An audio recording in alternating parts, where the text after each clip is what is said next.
بسم اللہ الرحمن الرحیم۔ السلام علیکم، ویلکم ٹو ہم کہانی۔ پلیز ہم لوگ کو لائک کر دیجیے۔ اگر آپ نے ابھی تک چینل کو سبسکرائب نہیں کیا تو سبسکرائب کر دیجیے، بیل آئیکن کو بھی کلک کر دیجیے گا۔ اس سے یہ ہوگا کہ ہر نئی آنے والی ویڈیو کا آپ کو نوٹیفیکیشن ملتا رہے گا۔ چلتے ہیں ناول کی طرف۔ اسے یکدم احساس ہوا کہ اوراد خانزادہ کی نظروں کے سامنے رہنے سے بہتر تھا وہ خانی بیگم کی کرخت مزاجی کے ساتھ وقت گزار لیتی۔ اوراد اسے دیکھتا رہا۔ ہم 6 بجے نکلیں گے، اس نے ہینڈ واچ پر وقت دیکھتے ہوئے اسے وقت کا احساس دلایا۔ میں نہیں جا رہی، ہمارا روانسی ہو گئی۔ کیا تمہیں یونی کنٹینیو نہیں کرنی؟ اوراد نے سوال کرتے ہوئے اس کے معصوم سے نقوش کو دیکھا۔ وہ توجہ کھینچ رہی تھی مگر وہ خود پر ضبط کر گیا۔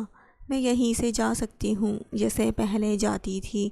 حمالہ کی بات پر وہ اس کے ہاتھ تھام کر اسے اپنے قریب تر کر گیا۔ وہ سٹپٹا گئی۔ اب کچھ پہلے جیسا نہیں ہے، تمہاری شادی ہو چکی ہے، تم میری بیوی ہو مسز حمالہ اوراد۔ اوراد نے اپنے آخری الفاظ پر زور دے کر اسے اس کا مقام جتایا تھا۔ حمالہ اپنے ہاتھ چھڑوانے کی کوشش کرنے لگی۔ اوراد نے اپنے آخری الفاظ پر زور دے کر اسے اس کا مقام بتایا تھا۔ حمالہ اپنے ہاتھ چھڑوانے کی کوشش کرنے لگی۔ میں تمہیں پڑھنے دے رہا ہوں، تمہارے لیے اتنا کافی ہونا چاہیے حمالہ۔ مزید بحث مت کرنا ورنہ تمہیں اسی حال میں لے جانے سے مجھے کوئی نہیں روک سکے گا۔ وہ سنجیدگی سے بولتا اس کے ہاتھوں پر لگی مہندی کو توجہ سے دیکھنے لگا، پھر یکدم جھک کر اس کی ہتھیلیوں پر لب رکھ گیا۔ ٹھیک ہے، حمالہ اپنے ہاتھ کھینچ کر پیچھے کرتی حواس باختہ سی بولی اور بیڈ سے نیچے اترنے لگی۔ اوراد پرسکون ہو کر بیڈ گراؤنڈ سے ٹیک لگا گیا۔ وہ اپنے زیور اتارتی چینج کرنے چلی گئی۔ چینج کر کے منہ بگاڑتی اپنا سامان بیگ میں رکھنے لگی۔ اس کی بڑبڑاہٹیں عروج پر تھیں مگر آواز اتنی مدھم تھی کہ الفاظ سمجھ نہیں آ رہے تھے۔ اوراد نرم نظروں سے اسے دیکھتا جا رہا تھا۔ وہ پورا سامان رکھ کر جب فارغ ہوئی تو 4 بج رہے تھے۔ وہ تھکن سے بے حال رونے والی ہو گئی۔ حمالہ اسے مسلسل دیکھتے اوراد نے نرمی سے پکارا تو اس کا پارا یکدم ہائی ہونے لگا۔ وہ دانت کچکچاتی پلٹ کر اسے گھورنے لگی۔ وہ ہاتھ سامنے کر گیا۔ ہتھیلی پر حمالہ کا بریسلٹ تھا۔ اس نے چونک کر اپنی کلائی دیکھی جو خالی تھی۔ آگے بڑھ کر اس سے بریسلٹ لینے لگی۔ جب وہ بولا تم ایسا کرو، ابھی وہ اتنا بولا تھا کہ وہ بریسلٹ جھپٹ کر چیختے ہوئے اس کی بات کاٹ گئی۔ میں تھکی ہوئی ہوں، میں اور کچھ نہیں کرنے والی اب۔ اس کی چیختی آواز پر اوراد نے ماتھے پر بل ڈال کر اسے دیکھا، ہاتھ بڑھا کر اس کی کلائی تھامی اور اسے اپنی جانب کھینچ لیا۔ وہ لڑکھڑا کر اس کے قریب جا گری۔ آرام کرو، وہ اس کے گرد بازو پھیلا کر اسے اپنے قریب لٹاتا سکون سے بولا۔ حمالہ اس کے کندھوں پر ہاتھ مارتی خود کو اس سے الگ کرنے کی کوشش کرنے لگی۔ تمہیں آرام کرنا ہے یا نہیں؟ وہ اس کے ہاتھ قابو کر کے اس کی آنکھوں میں دیکھتا معان کر رہا تھا۔ حمالہ آنکھیں میچ کر چہرہ چھپا گئی۔ وہ اس کے ہاتھ چھوڑ کر اسے خود میں سمیٹتا اس کے بالوں میں نرمی سے انگلیاں چلانے لگا۔ حمالہ کی آنکھیں اس کی حرکت پر نیند سے بھاری ہونے لگی۔ اگلے چند لمحوں میں وہ اس کے کندھے پر سر رکھے سکون سے سو رہی تھی۔ اوراد اس کے گھنگریالے بالوں کو نرمی سے اپنی انگلیوں پر محسوس کرتا سکون محسوس کر رہا تھا مگر وہ ساتھ ساتھ وقت دیکھنا نہیں بھولا تھا۔ جو ہی گھڑی کی سوئی 6 پر پہنچی اس نے فوراً حمالہ کا سر تھپک کر اسے جگایا۔ ہمیں نکلنا ہے شہر کے لیے، بس ہو گیا تمہارا آرام، اب اٹھ جاؤ۔ وہ اس کے آنکھ کھولنے پر سنجیدگی سے بولتا۔ اس کا گال تھپتھپا گیا۔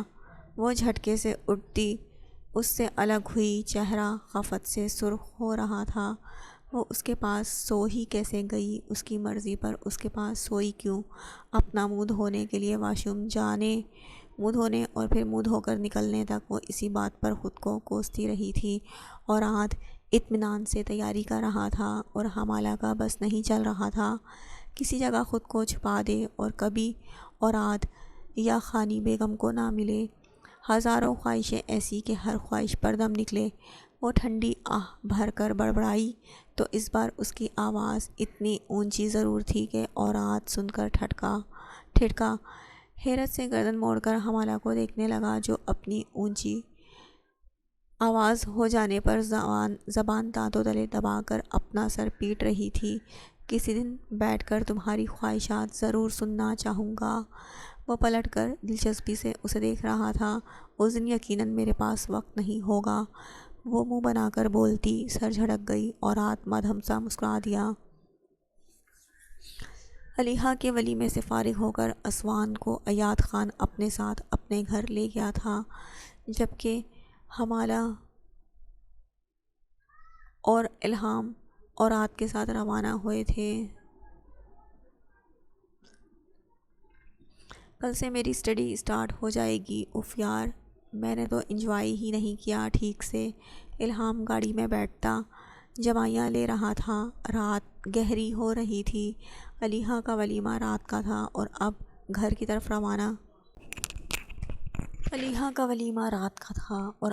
کی طرف روانہ ہوتے ہوتے بھی اچھی خاصی رات ہو رہی تھی۔ تمہیں کیسی انجوائمنٹ چاہیے؟ اورات نے گاڑی چلاتے ہوئے آہستگی سے سوال کیا۔ اس کے لہجے میں تھکن نمایاں تھی۔ میں ایک سیکرٹ بتاتا ہوں آپ کو۔ الہام اس کے سوال پر سیدھا ہو کر بیٹھتے ہوئے رازداری سے بولا اور پلٹ کر ایک نظر پیچھے بیٹھی حمالہ کو دیکھا جو شیشے پر سر ٹکائے گہری نیند سو رہی تھی۔ لالا، مجھے ادب انکل کی بیٹی اچھی لگتی ہے۔ میں بس چاہتا ہوں ماما ایٹ لیسٹ ریما آنٹی سے رشتے کی بات کر لیں، مگر پوری شادی میں رباز لالا یا ماما نے میری بات ہی نہیں سنی۔ الہام اسے اپنا راز بتاتا آخر میں اداسی سے بولا۔ اوراد چونک سا گیا تھا۔ میں بات کروں گا، تم ایزی رہو۔ تمہیں نیکسٹ ایئر فارن جانا ہے، تب تمہاری انگیجمنٹ کر کے بھیجیں گے۔ اوراد نے اسے اطمینان دلاتے ہوئے کہا۔ وہ سب حاضر کر دینے والے بھائیوں میں سے تھا۔ الہام کی خواہش پوری کرنے کی ہر ممکن کوشش کرتا تھا وہ۔ تھینکس لالا، میں آپ کو بہت پہلے بتا دینا چاہتا تھا، مگر آپ کچھ بیزی تھے اور اپ سیٹ بھی۔ الہام ہلکا پھلکا ہو کر بولا۔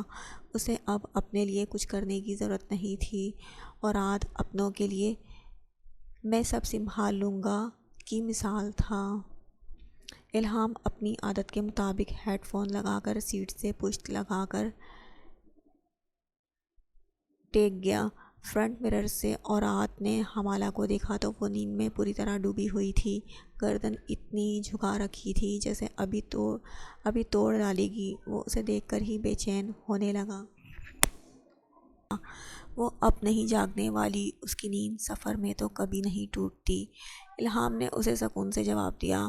اوراد نے اسے گھور کر دیکھا۔ تم نے ہیڈ فونز صرف دکھانے کے لیے لگائے ہیں کیا؟ اوراد کے سوال پر الہام نے مسکراہٹ دبائی۔ جی ہاں، تاکہ ڈائیلاگ سن سکوں، وہ شرارت سے بول رہا تھا۔ اوراد نے نفی میں سر ہلا کر پھر سے حمالہ کو دیکھا۔ وہ اسی پوزیشن میں نیند کر رہی تھی۔ اس نے گاڑی کی رفتار بڑھا دی۔ گھر پہنچے تو الہام گاڑی کا ڈور کھول کر اپنے کمرے کی طرف بڑھ گیا۔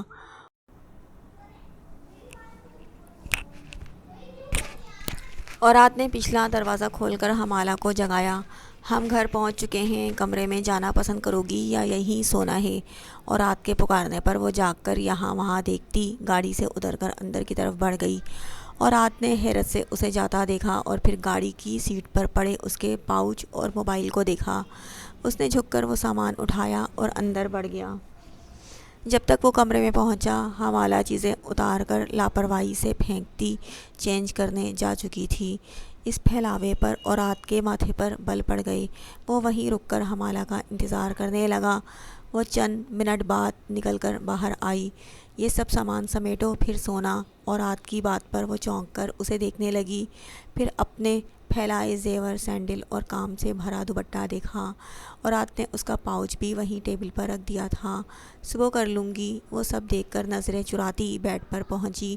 اوراد کی نفاست پسند طبیعت کو یہ سب شدید ناگوار گزر رہا تھا۔ ابھی سمیٹو، میں جانتا ہوں ایسی کوئی صبح نہیں آنے والی جب تم خود اپنا پھیلاوا سمیٹو گی۔ میں پہلے دن سے یہی سوچ کر سب سمیٹ رہا ہوں کہ شاید تم تھکی ہوئی ہو، مگر تم یہ جان بوجھ کر کرتی ہو۔ ابھی یہ سب سمیٹ کر رکھو اور پھر سونا۔ اور رات نے شاید پہلی بار اس سے تفصیلی بات کی تھی۔ حمالہ پہلو بدل کر رہ گئی اور رات کو لگ رہا تھا وہ تھکن کی وجہ سے کرتی ہے یا پھر جان بوجھ کر، کیونکہ وہ سوچ بھی نہیں سکتا تھا کہ کسی انسان کی ایسی عادت ہو سکتی ہے، مگر سچ یہی تھا۔ حمالہ یہ سب کرنے کی عادی تھی۔ اس کے کمرے کا پھیلاوا ملازمہ سمیٹتی تھی۔ اس نے کبھی کمرہ صاف رکھنے کی کوشش نہیں کی تھی۔ آج اور رات کے حکم پر پھیلاوا سمیٹنے کا سوچ کر ہی اس کی طبیعت خراب ہونے لگی۔ حمالہ سب سمیٹو ابھی، وہ ایک ایک لفظ پر زور دے کر سخت لہجے میں بولا تو حمالہ کو آگے بڑھنا پڑا۔ وہ لب بھینچے جیسے سے سب اٹھا کر ڈریسنگ روم میں پھینک آئی، ہاتھ جھاڑ کر بیڈ پر لیٹے اور رات کے سر پر پہنچی۔ مجھے الگ کمرہ چاہیے، اس کی سنجیدہ فرمائش پر اورات نے ابرو چڑھا کر اسے دیکھا۔ ایسا نہیں ہوگا، آؤ سو جاؤ، وہ نرمی سے بولا۔ نہیں، میں آپ کے ساتھ روم شیئر نہیں کر سکتی، مجھے الگ روم چاہیے یا پھر مجھے حویلی بھیج دیں۔ وہ اپنی جگہ جم کر کھڑی رہی تھی۔ وجہ؟ اورات نے ایک لفظی سوال کیا۔ اسے ہر بات کی وجہ چاہیے تھی۔ حمالہ نے رخ پھیر لیا۔ میں یہ سب نہیں کر سکتی، مجھ سے نیند میں آپ نے کمرے کی صفائی کروائی ہے جس سے میری نیند اڑ چکی ہے۔ وہ آواز میں درد بھرے اپنا غم سنا رہی تھی اور رات اسے دیکھ کر رہ گیا۔ صرف اپنی پھیلائی چیزیں سمیٹنے پر اسے اتنا غم لگ رہا تھا۔ اسے اب سمجھ آ رہی تھی کہ نہ وہ تھکی ہوئی تھی، نہ جان بوجھ کر کرتی تھی، اس کی عادت تھی۔ تم سب سیکھ جاؤ گی، آئندہ اپنا سامان ایسے مت پھیلانا۔ اور بس اتنی سی بات ہے، آؤ اب سو جاؤ، وہ نرمی سے بولتے ہوئے اس کی طرف ہاتھ بڑھا گیا۔ حمالہ اسے گھورنے لگی۔ وہ اسے اپنی مرضی سے چلانا چاہ رہا تھا۔ وہ سچ ہونے لگی۔ میری نیند ختم ہو چکی ہے، اگر آپ کو یہی تربیت کرنی تھی تو خالی مورے کے حوالے کر دیتے۔ وہ شاید اپنی شادی کا غصہ آج اتار رہی تھی، رات کے وقت بحث کرتی اور رات کو تنگ کرنا چاہ رہی تھی۔ نہیں، فکر مت کرو، تمہیں طریقہ سلیقہ میں خود سکھا لوں گا۔ نیند نہیں آئی تو آؤ باتیں کرتے ہیں۔ اور رات اس کے معاملے میں بہت تحمل کا مظاہرہ کر رہا تھا، یا وہ ضبط کر رہا تھا یا اسے غصہ آ ہی نہیں رہا تھا۔ حمالہ کو فرق سمجھ نہیں آیا تھا۔ وہ پلٹ کر کمرے سے نکل گئی اور رات نے گہرا سانس بھر کر اپنا موبائل ایک طرف رکھا اور اٹھ کر اس کے پیچھے گیا۔ وہ ارد گرد کمروں میں جھانک رہا تھا۔ ایک کمرہ چھوڑ کر وہ رباس کے کمرے میں اپنی جگہ بنا رہی تھی اور رات نے دروازے پر رک کر اسے دیکھا۔ یہ رباس لالا کا روم ہے، اس نے اطلاع دی۔ حمالہ چونک کر اسے دیکھنے لگی، پھر ہڑبڑا کر چادر پھینکتی دروازے تک پہنچی اور رات دروازے پر ہی اس کا راستہ روکے کھڑا ہوا تھا۔ ساتھ والا روم ابراہیم لالا کا ہے، سامنے والے میں الہام رہتا ہے، کیا تمہیں اسٹور روم دکھا دوں؟ اس نے سنجیدگی سے پوچھتے ہوئے ابرو چڑھائے۔ کیا آپ پلیز مجھے ایک ایکسٹرا روم دکھا سکتے ہیں؟ میں آپ کے ساتھ نہیں رہ سکتی، آپ صفائی پسند ہیں، میں ایسی نہیں ہوں۔ حمالہ نے بے چارگی سے اسے دیکھا اور رات اسے باہر نکال کر دروازہ بند کر گیا۔ مجھ سے فرار کی کوششیں بند کر دو حمالہ، اس گھر میں 3 کمرے ایکسٹرا ہیں مگر تمہارے لیے ایک بھی نہیں، وہ سنجیدگی سے بولا اور اس کی کلائی تھام کر کھینچتا ہوا اپنے کمرے میں لے گیا۔ میں آپ کے ساتھ کمفرٹیبل نہیں ہوں، آپ کو مجھے ٹائم دینا چاہیے، حمالہ دبی دبی آواز میں چیخی۔ سارا صدمہ وہی تھا، نیند میں کمرے کا پھیلاوا سمیٹا تھا اور اس کے بعد بھی اڑی ہوئی تھی۔ کچھ دن ویٹ کرو، پھر تمہیں مجھ سے بہت ٹائم اور اسپیس ملے گا، وہ سنجیدگی سے بولتا اسے بیڈ پر بٹھا چکا تھا۔ حمالہ ناسمجھی سے اسے دیکھنے لگی۔ وہ لائٹس آف کرتا اپنی جگہ پر لیٹ گیا۔ وہ اندھیرے میں آنکھیں پھاڑے اسے دیکھ رہی تھی۔ آپ کی بات کا کیا مطلب ہے؟ حمالہ نے گھبرا کر سوال کیا اور رات اس کی گھبراہٹ پر اس کا ہاتھ تھام کر اسے اپنے پاس لٹا گیا۔ کیا ایسا بھی ہو سکتا ہے کہ تم میرے لیے پریشان ہو؟ وہ نرمی سے اس کا ہاتھ اپنے سینے پر رکھتا سوال کر رہا تھا۔ حمالہ اپنا ہاتھ کھینچتی کروٹ بدل گئی۔ مجھے یقین ہے تمہارا کوئی نقصان نہیں ہوگا، وہ مدھم لہجے میں بولتا آنکھیں موند گیا۔ وہ اسوان کے ساتھ گھر پہنچا اور اپنی عادت کے عین مطابق گاڑی سے نکل کر اندر بڑھ گیا۔ اسوان گاڑی سے نکل کر بڑبڑاتے ہوئے اس کے پیچھے گئی۔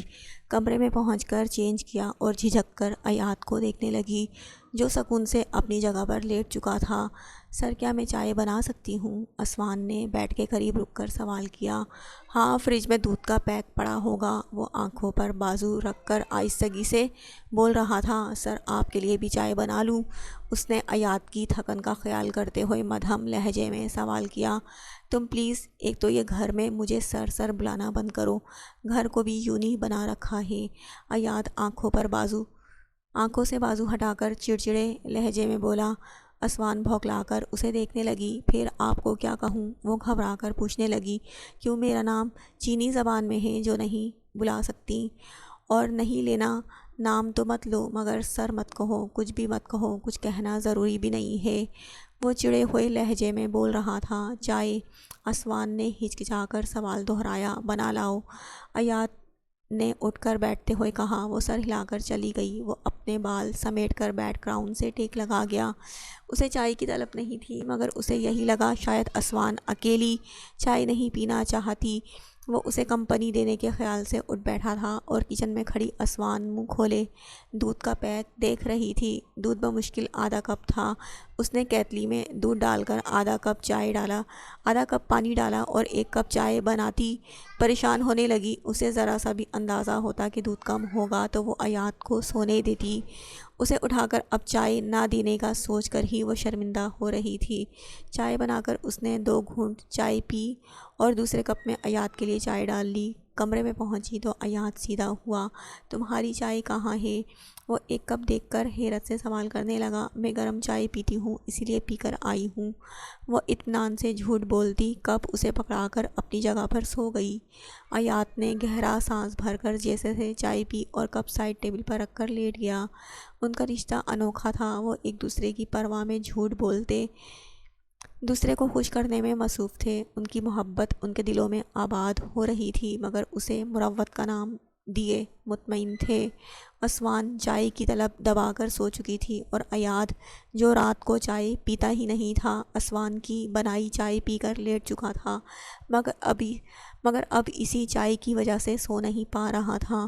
اگلی صبح اسوان بنا کہے فریش ہو کر کچن میں جا پہنچی تھی۔ وہ اتنی ماہر تو نہیں تھی، مگر عیسیٰ کے بقول وہ پروا سے اچھا کھانا بنا لیتی تھی۔ یہاں کیا کر رہی ہو؟ ایاد باہر ناشتہ لینے جا رہا تھا، اسے کچن میں دیکھ کر رک گیا۔ ناشتہ بنا رہی ہوں، اسوان نے انڈا پھینٹتے ہوئے گڑبڑا کر رخ پھیرتے ہوئے کہا۔ اس کا دوپٹہ سامنے سٹینڈ پر رکھا ہوا تھا اور ہاتھ مصروف تھے۔ تمہیں کوکنگ آتی ہے؟ ایاد حیران ہوا تھا۔ جی ہاں، تھوڑی بہت، ناشتہ تو بنا ہی سکتی ہوں، وہ اس کی حیرت پر جھینپ کر بولی۔ گڈ، گریٹ، اتنا انف ہے۔ ایاد واقعی خوش ہوا تھا۔ گاڑی کی چابی باہر ٹیبل پر رکھ کر اس کے پاس کچن میں آ گیا۔ اسوان اسے اپنے قریب دیکھ کر گڑبڑا گئی۔ وہ ایپرن سیٹ کرتی شرمندہ ہونے لگی۔ لاؤ میں ہیلپ کروا دیتا ہوں، ایاد نے کہتے ہوئے فریج سے دودھ نکالا تو پیک خالی دیکھ کر چونک گیا۔ دودھ نہیں ہے، مجھے لانا پڑے گا، وہ معذرت کرتا کچن سے نکل گیا۔ اسوان نے سکون کا سانس بھرا تھا۔ وہ جب تک آملیٹ بنا کر فارغ ہوئی، ایاد دودھ لے آیا تھا۔ میں کر لوں گی، پلیز آپ جائیں، اسوان نے آٹے سے بھرے ہاتھ لیے خفت سے بولی۔ ایاد چونک کر اسے دیکھنے لگا۔ وہ بغیر دوپٹے کے ایپرن باندھے رخ پھیرے کھڑی تھی۔ سلکی بالوں کا ڈھیلا جوڑا باندھا ہوا تھا، کچھ لٹیں چہرے پر بھی بکھری ہوئی تھیں۔ میرے یہاں رکنے پر کیا پابندی ہے؟ وہ دلچسپی سے اسے دیکھنے لگا۔ وہ اس رف حلیے میں اسے اپنی طرف متوجہ کر رہی تھی۔ نہیں، میں کر لوں گی، وہ ہکلا کر بولتی، ہاتھ میں اٹھایا پیڑا واپس آٹے پر رکھتی بازو سے اپنے بال چہرے سے ہٹانے کی کوشش کرنے لگی۔ میں چائے بنا لیتا ہوں، ڈونٹ وری۔ ایاد نے یکدم آگے بڑھ کر اسے کندھوں سے تھام کر اس کا رخ اپنی طرف کیا اور اس کے بال کانوں کے پیچھے اڑ سے۔ اسوان سٹپٹا کر نظر جھکا گئی، چہرہ شرم سے سرخ ہو گیا تھا۔ ایاد مسکرا کر پیچھے ہوا اور کیتلی دھو کر چولہے پر رکھ گیا۔ اسوان شرم سے سر جھکائے جیسے پراٹھے بنانے کی کوشش کر رہی تھی۔ ایاد موبائل پر ضروری میسیجز دیکھتا چائے بنانے میں مصروف تھا۔ ان کے درمیان بغیر جانے بھی بہت اچھی انڈرسٹینڈنگ تھی۔ وہ اپنی بیٹی کو سنبھال رہی تھی جب ایک ملازمہ ثنا بیگم کا بلاوا لے کر پہنچی۔ حمینہ بری طرح ڈر گئی۔ ابراہیم جا چکا تھا، شادی کی رونق ختم ہوئی تھی، اسے یہی گمان گزرا کہ اب اسے ذلیل کیا جائے گا۔ وہ گھبرا کر اپنی بیٹی کو لیے کمرے سے باہر نکلی اور ثنا بیگم کے پاس جا پہنچی۔ وہ چائے پیتی ملازماؤں کو کچھ ہدایات دے رہی تھی۔ آپ نے بلایا تھا؟ حمینہ نے مدھم لہجے میں ان کو مخاطب کیا تو وہ چونک کر اسے دیکھنے لگی۔ ہاں بلایا ہے، سوچا شکل ہی دیکھ لوں گی۔ تم نے تو شادی کے بعد خود کو کمرے میں بند کر لیا ہے، اور یہ تمہاری بیٹی کا کیا مسئلہ ہے؟ سارا دن یہ روتی رہتی ہے۔ تم کمرے میں آخر کرتی کیا ہو جب اسے ہی چپ نہیں کروا سکتی؟ وہ ماتھے پر بل ڈال کر بولتی اپنے کپڑے ملازمہ کو پکڑانے لگی۔ حمینہ خاموش رہی۔ وہ بار بار نہیں بتا سکتی تھی کہ اس کی بیٹی کا مسئلہ ہے، اور وہ اب نیچے بستر پر سلائی جانے پر روتی تھی۔ بیٹھو یہاں اور مجھے بتاؤ کہ تمہارا باپ کون تھا، کیا کرتا تھا، گھر میں کون کون تھے، اور ماں کب مری؟ ثنا بیگم کے سوالات پر حمینہ کا چہرہ لٹھے کے مانند سفید پڑ گیا۔ وہ زندہ ماں کو مرا ہوا کیسے کہہ دے؟ اس کے بھائی بھی تھے، وہ کیسے کہتی وہ اکلوتی ہے؟ میرے بابا پروفیسر تھے، ان کا ایکسیڈنٹ ہوا تھا۔ حمینہ اٹک اٹک کر باپ کا بتانے لگی، اور وہ بس یہی سچ بتا سکی تھی، باقی سچ وہ بتانے سے قاصر تھی۔ اوہ، اور ماں، کیا وہ بھی تب ساتھ تھی؟ ثنا بیگم نے سوال کیا۔ وہ صرف اس کے خاندان کے بارے میں جاننا چاہتی تھی۔ وہ حمینہ کی سچائی سے ناواقف تھی، اور انہیں یہی بات پریشان کرنے لگی۔